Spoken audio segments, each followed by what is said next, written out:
America is on the move again. Есть и другие соображения. We are doing this to wake the leaders up.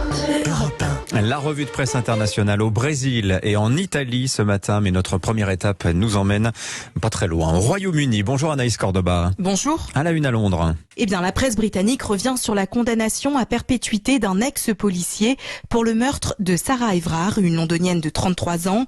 Le Sun révèle, c'est la première fois qu'un policier écope d'une telle peine, sans possibilité de libération conditionnelle. Le Daily Telegraph rappelle les faits. Le meurtrier s'est servi de son badge de policier pour arrêter Sarah et la faire monter dans sa voiture menottée, sous prétexte qu'elle enfreignait les règles anti-Covid. Il l'a ensuite violée et étranglée avec sa ceinture de service. The Times revient sur l'indignation contre la police soulevée par cette affaire et cette annonce de la Metropolitan Police de Londres. Plus aucun policier ne sera envoyé seul faire une patrouille en civil. On retournera avec Nicolas Bouzou à 7h15 d'ailleurs au Royaume-Uni qui connaît, vous le savez, une pénurie de carburant dans les stations-service alors que pourtant les cuves de pétrole du pays sont pleines, c'est tout le paradoxe.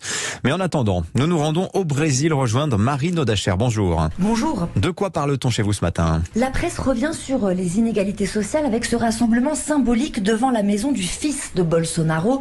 Les militants du mouvement des travailleurs sans toit, le MTST, manifestent contre la faim devant la demeure de Flavio Bolsonaro, titre La Folha.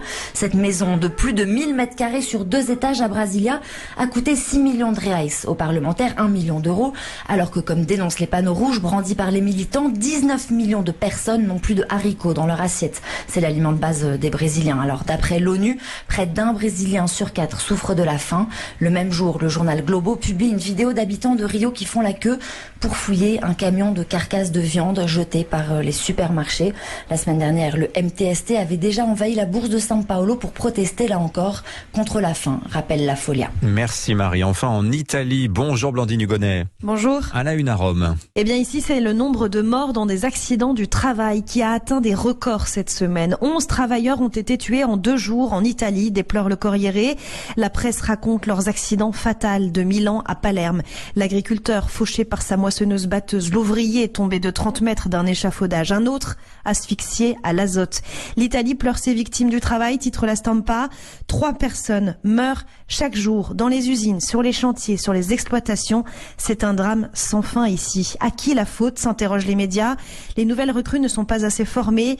Il y a des carences dans la sécurité, dénoncent les syndicats dans Fanpage. Le gouvernement s'apprête donc à serrer la vis. D'après le Sole 24, des sanctions sévères seront infligées aux entreprises qui mettent leurs employés en danger de mort. Merci Blandine Hugonnet. Tiens, dans l'actualité internationale, sachez qu'à partir de lundi seront décernés les prix Nobel 2021 à Stockholm et nobelisables notamment Katalin Karikó. Vous la connaissez ou pas ? C'est cette Hongroise qui travaille sur l'ARN messager depuis 40 ans. Elle l'a fait contre vents et marées, contre l'ensemble de la communauté scientifique et ça a donné naissance au fameux vaccin. Elle est aujourd'hui la vice-présidente de BioNTech.